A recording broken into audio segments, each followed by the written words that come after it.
Olá, meus caros colegas, vamos aí para o nosso 10º vídeo estudando sobre atos de ofício. É uma matéria bastante longa, né? Mas que, se você acompanhar todo esse estudo que nós estamos fazendo, com certeza a vitória será de vocês. Caro colega, é importante que você tenha disciplina nos seus estudos. É importante que você dedique pelo menos 1 hora, 2 horas por dia para você estar estudando, se preparando para aquele concurso que você almeja. Estudar sempre vai te ajudar muito na hora da realização das provas. Faça quantas vezes for necessário. Reveja quantas vezes for necessário esses vídeos, que com certeza eles ajudarão você. Nós iremos resolver questões. Fique atento no meu blog, na minha página, que é www.hernandoadvogado.blogspot.com.br, no meu Face, no meu Twitter. Vamos manter esse relacionamento. Vamos estarmos ligados 24 horas. O meu objetivo é colaborar com você. O meu objetivo é ver você ocupando um cargo de servidor público. Para isso, eu preciso de você. Eu conto com você para que você alcance o cargo almejado. Ok? Que tenho certeza, Deus vai abençoar o nosso trabalho, vai abençoar a dedicação de vocês e a vitória é sua. A vitória é sua. O que eu peço de vocês é que compartilhem esses vídeos, divulguem esses vídeos e vamos fazer uma corrente forte de estudo. Com certeza você vai alcançar o seu objetivo, ajudando outro também, que tem também o objetivo de alcançar, de galgar, de ocupar um cargo de servidor público. Hoje nós vamos falar um dos pontos da petição inicial, que é o pedido. Primeira coisa que vocês têm de entender, primeira coisa que vocês devem saber é que sem a petição inicial, não se estabelece a relação processual. Sem a petição inicial, não se estabelece a relação processual. A petição inicial tem a força de instaurar o processo. A petição inicial tem a força de instaurar o processo e de fixar o objeto integral daquilo que vai ser solucionado pelo órgão jurisdicional, o litígio. O litígio que será solucionado pelo órgão jurisdicional. Ela é a chave, a petição é a chave que abre. Ou, como diziam os antigos, quando queriam proclamar a sua importância, é o tronco da árvore judiciária. E como o tronco suporta o peso de toda a árvore, assim a petição apoia como base inabalável todo o processo e juízo. Agora nós temos o pedido. O pedido está lá dentro da petição. O pedido é o núcleo da petição. O pedido é o núcleo da petição inicial. É aquilo que o autor pretende do Estado frente ao réu. O pedido é o núcleo da petição. É aquilo em que o autor pretende do Estado frente ao réu. Colegas, o pedido é a conclusão da exposição dos fatos e dos fundamentos jurídicos expostos na petição inicial. Estes são premissas do silogismo, que tem no pedido sua conclusão lógica. A finalidade é dupla: obter a tutela jurisdicional do Estado, uma condenação, uma declaração, e fazer valer o direito subjetivo frente ao réu. A manifestação inaugural do autor, é chamado de pedido imediato. Pedido imediato é a manifestação inaugural do autor. Já o pedido mediato é o próprio bem jurídico que o autor procura proteger com a sentença. Então vamos entender. O pedido imediato é a manifestação inaugural do autor. Já o pedido mediato é o próprio bem jurídico que o autor procura proteger com a sentença. O pedido imediato põe a parte em contato direto com o direito processual e o mediato com o direito material, com o direito substancial. Colegas, o pedido põe em marcha o processo e, por isso, é o ato mais importante do autor. Primeiro, pedido mediato é o próprio bem jurídico que o autor procura proteger com a sentença. Pedido imediato, manifestação inaugural do autor. Colegas, o pedido é dirigido contra o Estado, mas visa atingir o réu em suas últimas consequências. O pedido, ele deve ser certo ou determinado. A certeza e a determinação não são sinônimos.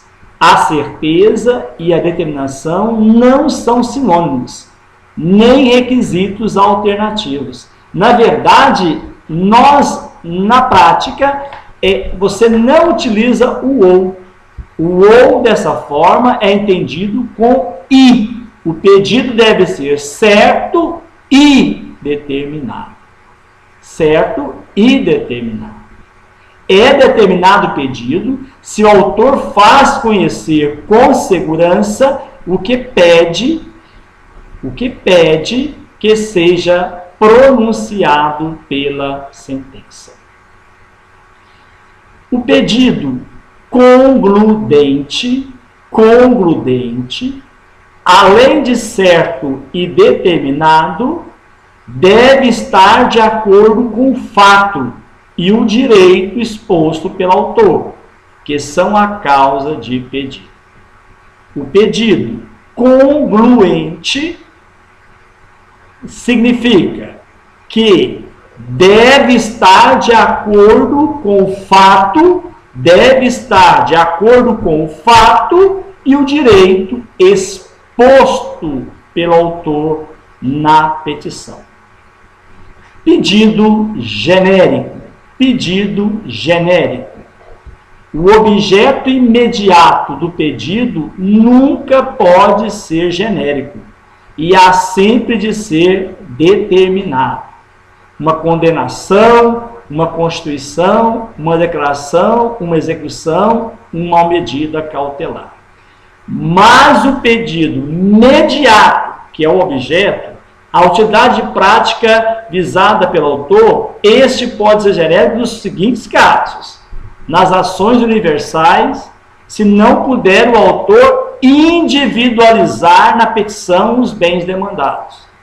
Quando não for possível determinar de modo definitivo as consequências do ato ilícito. Quando a determinação do valor da condenação depender de ato que deva ser praticado pelo réu. Agora preste bem atenção, caros colegas. A indeterminação do pedido, contudo, nunca pode ser total ou absoluta. Na sua generalidade, o pedido há sempre de ser certo e determinado.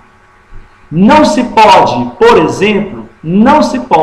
exemplo, pedir a condenação a qualquer prestação. Não pode acontecer isso. O autor terá, assim, de pedir a condenação a entrega de certas coisas indicadas pelo gênero ou pagamento de uma indenização de valor ainda não determinado. A indeterminação ficará restrita à quantidade ou à qualidade das coisas ou importâncias pleiteadas. Nunca, caros colegas, nunca, concurseiros, nunca, portanto, haverá indeterminação do gênero da prestação pretendida. Pedido cominatório. Pedido cominatório.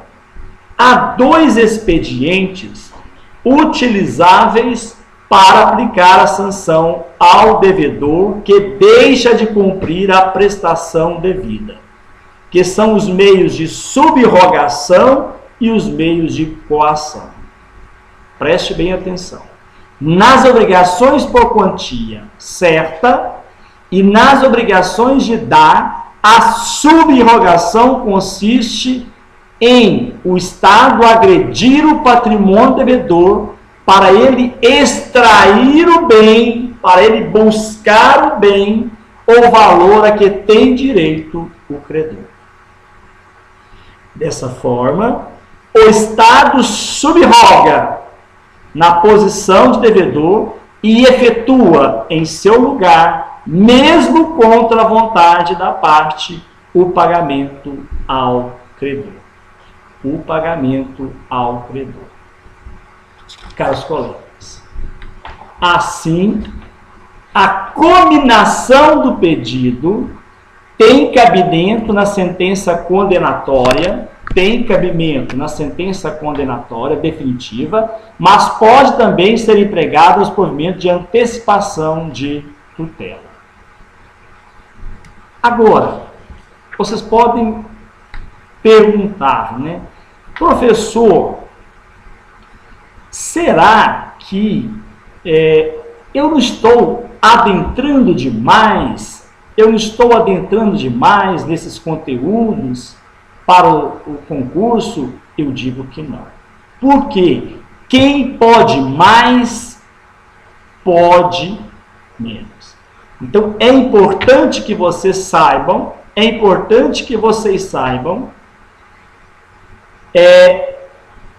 diferenciar, pelo menos entender superficialmente a definição dos pedidos. Que o pedido é um núcleo da petição inicial. Agora, importante, o emprego da cominação de pena pecuniária. Há uma interpretação no sistema primitivo do Código que fala sobre o emprego da cominação da pena pecuniária. Era previsto apenas para as obrigações de fazer e não fazer.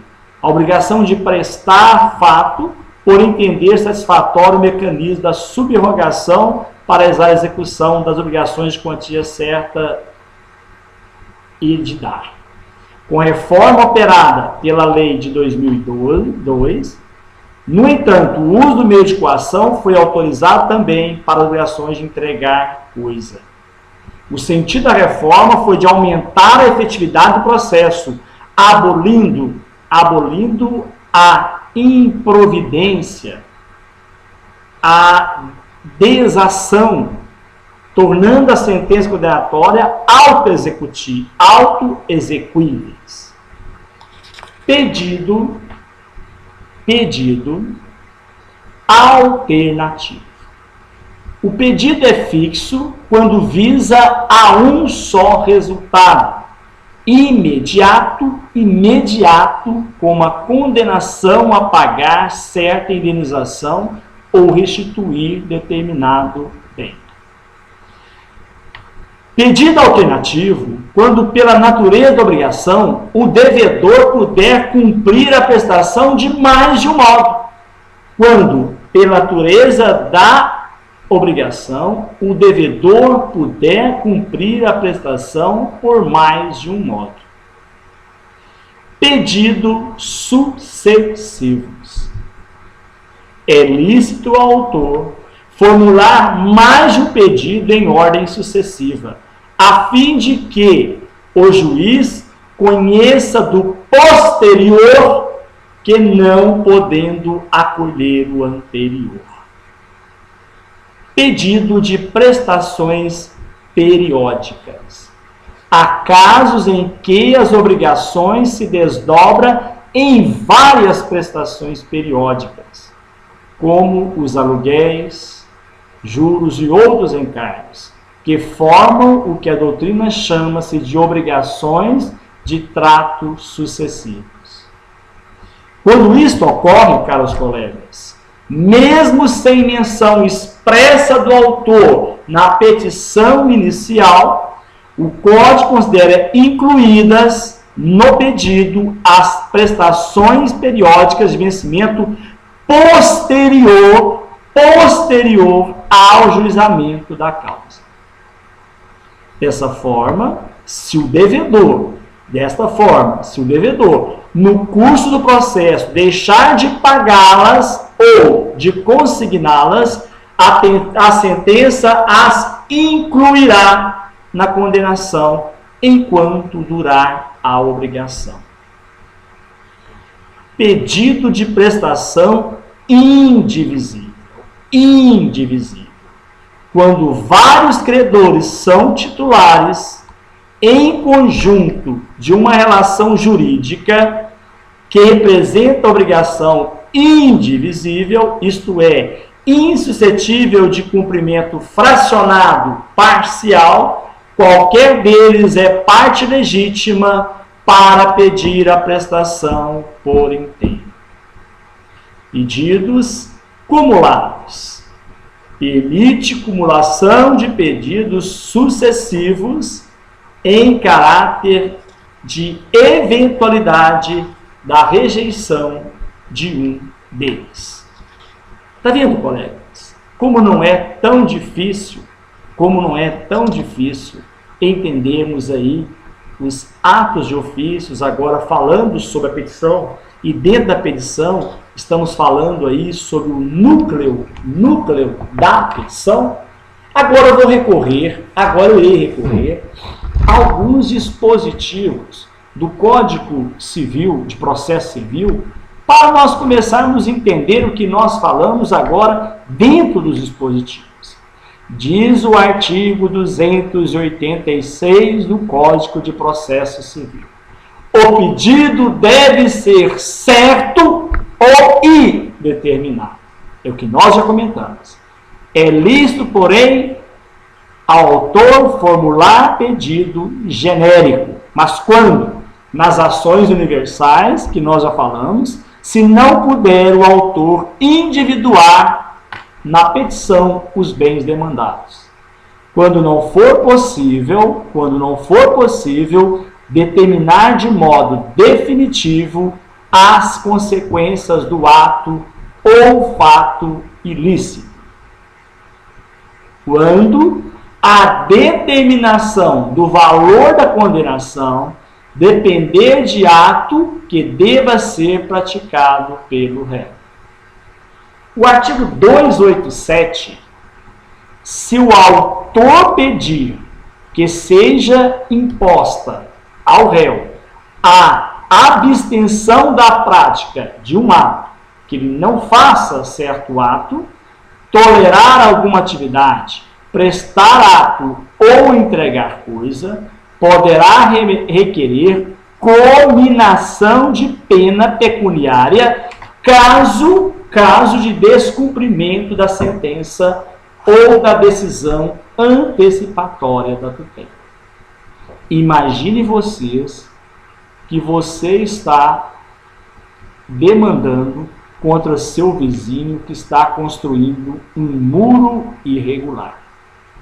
Aí você pede que ele não construa, desfaça essa construção e, cumulativamente, se caso ele insistir, que ele pague por dia uma multa de R$10.000.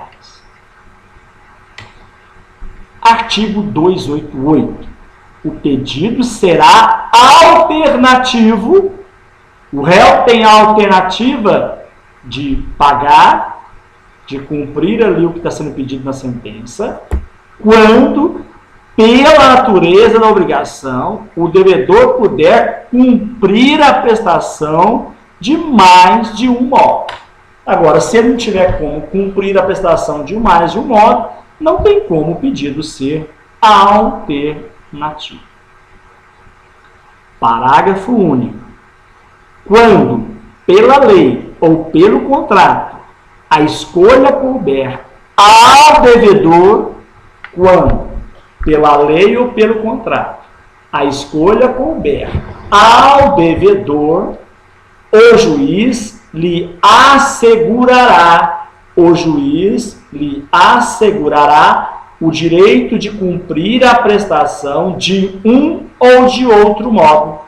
Aí o devedor vai poder escolher qual das obrigações ele irá cumprir, ainda que o autor não tenha formulado pedido alternativo. Artigo 289.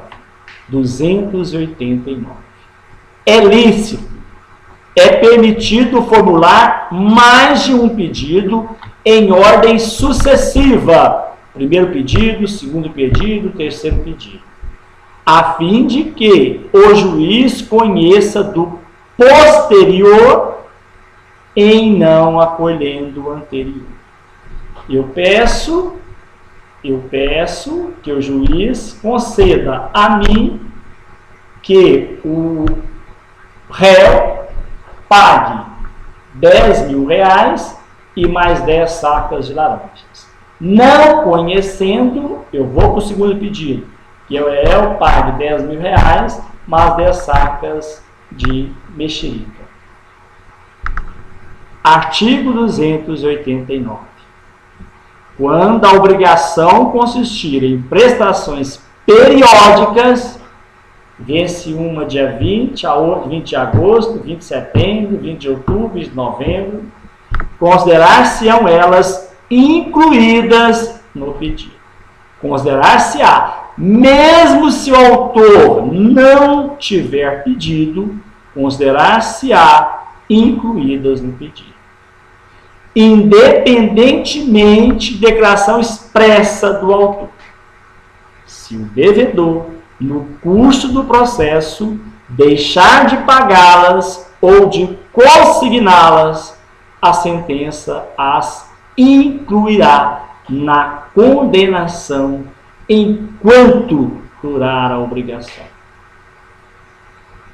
Artigo 291. Na obrigação indivisível, é uma obrigação que não tem como você dividir. Na obrigação indivisível, com pluralidade de credores. Imagine que o devedor deve uma vaca para 3 credores. É uma obrigação indivisível. Aquele que não participou do processo receberá a sua parte, deduzidas as despesas na proporção do seu crédito. Lógico que vai ter que vender e ter uma forma de dividir o crédito, que no caso é a vaca. Artigo 292. É permitida a cumulação num único processo contra o mesmo réu de vários pedidos, ainda que entre eles não haja conexão. São requisitos para a admissibilidade da acumulação. Que os pedidos sejam compatíveis entre si. Porque se não houver compatibilidade dos pedidos, não há que falar em cumulação. Que seja competente para conhecer deles o mesmo juiz. Imagine que você está fazendo a acumulação de pedidos, mas pedidos que não há ligação nenhuma. Você está lá na vara civil, vai fazer o pedido da vara criminal, da vara do trabalho. O juiz tem que ser competente. Que seja adequado para todos os pedidos o tipo de procedimento. Ordinário. Você não pode estar fazendo acumulação de pedido sumário, um pedido que cabe ao ordinário, que decide de perícia. Parágrafo 2º. Quando em cada pedido corresponder tipo diverso de procedimento, admitir-se a acumulação, se o autor empregar o procedimento ordinário. Você não pode, você está no procedimento sumário, vai pedir um pedido que cabe ao procedimento ordinário, não tem como. Então você leva tudo para o procedimento ordinário. Artigo 293. Os pedidos são interpretados restritivamente, compreendendo-se, entretanto, no principal os juros legais. 294. Antes da citação, o autor poderá aditar, modificar o pedido. Antes da citação, correndo à sua conta as custas acrescidas em razão dessa iniciativa. Do indeferimento da petição inicial. Nós terminamos o pedido e no próximo vídeo nós iremos falar sobre o indeferimento da petição inicial. Espero que esse vídeo tenha colaborado, que seja de forma pequena para os seus estudos. Revejam-o quantas vezes for necessário. Que Deus abençoe a todos vocês e até o próximo encontro